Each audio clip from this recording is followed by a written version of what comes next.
These are scenes from Libyan state TV that the leadership wants you to see. Almost jubilant crowds in Tripoli showing strong support for Gaddafi. Meanwhile, thousands of people gathered to honour those killed. They chant, "Gaddafi is the enemy of God." The people of Libya praying for their dead. Scenes repeated across the country where devastation is clear. Our psychological state is totally destroyed. What compensation can we get that can help us cope with the loss of our children? The total destruction of our city. Our children cannot be paid for. Their lives in cold blood will not be forgiven. On the streets of Tripoli, rare video, showing people chanting the same lines that pro-democracy demonstrators used in Egypt and Tunisia before their uprising led to the toppling of their respective leaders. Caroline Malone, Al Jazeera. Let's bring in Ashur Shamis. He's the editor of an electronic newspaper dedicated to Libyan affairs, joining us from London, and he was also a founding member of the National Front for the Salvation of Libya. That's an opposition group, and as I said, joins us from London. Thank you for talking to Al Jazeera. How are you reading developments out of Libya? Well, we are very concerned. I am very concerned about the situation inside Tripoli. I think the regime is using heavy weaponry and aircrafts. It's not clear how these aircrafts are used, whether for bombing several places or just for frightening the people. Is this a desperate attempt? Is this an attempt by the regime to keep its grip on power, you think? Oh, yes, definitely. I mean, they are trying to show the world that they are in control and they want to stay on. The question is, if they are in control and if they keep Tripoli in this situation of stalemate, who are they going to rule? Nobody wants them to continue ruling in Libya. The whole country says to them that they don't want them and they have to leave the country. Is this the end of the Gaddafi regime? Is its days coming to an end?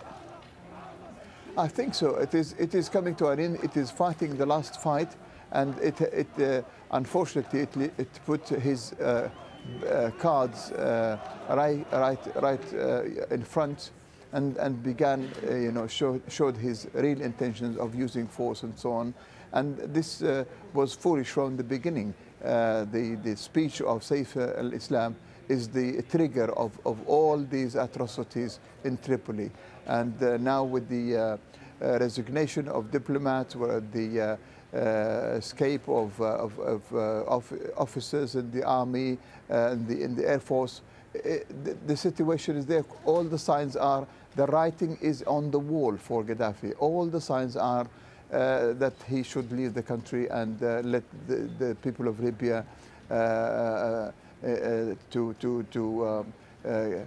bury their death and to celebrate their revolution. Okay, let's say that Gaddafi does step down, leave, resign, whatever you may call it. What happens then?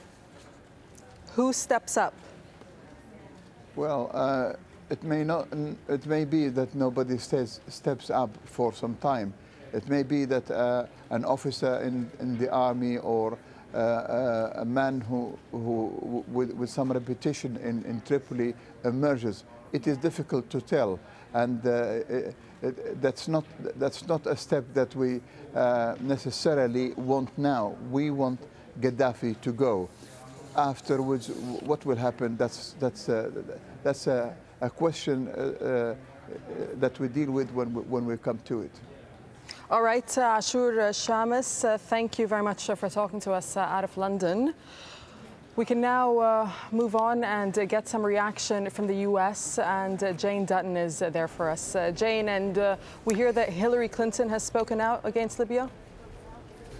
She has indeed. We've been waiting all day for some sort of statement, dramatic event on US soil, but here it is. She says that the world is watching the situation in Libya with alarm. We join the international community in strongly condemning the violence in Libya. Our thoughts and prayers are with those whose lives have been lost and with their loved ones. The government of Libya has a responsibility to respect the universal rights of the people, including the right to free expression and assembly. Now is the time to stop this unacceptable bloodshed. We are working urgently with friends and partners around the world to convey this message to the Libyan government. Our White House correspondent, Patty Culhane, joins me now for more on that. What do you make about that statement? Well, Jane, I think first and foremost, one of the most striking things about this statement is that it just was released. It's now 5 p.m. Eastern on the East Coast. Washington obviously been at work all day, and we're just now hearing from the administration and just in a paper statement coming from the Secretary of State. We haven't heard from the president. As you know, it's a national holiday in the United States, President's Day, but we haven't heard from President Obama, not since Friday. He issued a statement saying that the governments of Bahrain, Yemen, and Libya need to respect the universal rights of their people. Interestingly, President Obama has actually been on the phone with the leaders of Bahrain and of Yemen, but we haven't heard of him making any calls when it comes to Libya. Now, I talked to some of his senior aides today. They say the president has been briefed throughout the day, and they were looking to see what actions they could take. But other than that, we really didn't hear anything from the Obama administration until now, this statement from Secretary Clinton. And all she's really doing is condemning actions. It makes you wonder, Patty, how much leverage the U.S. has in Libya, if any at all. Well, and that's one of the points that experts around Washington will, will make to you, is that Libya and the U.S. have had a very hostile relationship for decades. It was just in the last administration that we started to see a thaw. We even saw a Republican senator come out on the Sunday talk shows and say he wanted to see regime change in Libya. There isn't that aid pipeline that the U.S. gives a tremendous amount of aid. They give just a tiny fraction of aid to Libya, so they don't have that lever to pull. They don't have a lot of leverage, at least that's what the experts say, when it comes to dealing with Libya. Of course, this is also going to be a great concern for the Obama administration because the effect that it is having on gas prices. Now, I know most of the gas from Libya goes to Europe, but any disruption to the market tends to have an impact on what people at the pump here in the U.S. pay. So if it's just gas, you'd think that there'd be some kind of U.S. intervention. Also, the fact if there is a new era, that the U.S. would be making plans to get involved somehow looking forward. Well, we don't know what they're doing behind the scenes. I think publicly we saw them come out with Egypt, and first they backed the Mubarak government, then they started calling for an orderly transition. There were many that thought that Secretary Clinton jumped the gun when she came out the day of the first protest to say that the Mubarak government was stable. They could be taking a wait-and-see approach. It could be that they are having trouble getting the information. It was interesting. The U.S. ambassador to the United Nations was asked this weekend, and she said, well, there are no journalists there. We're getting reports from Human Rights Watch and other organizations on the ground. Now, the U.S. does have an embassy there.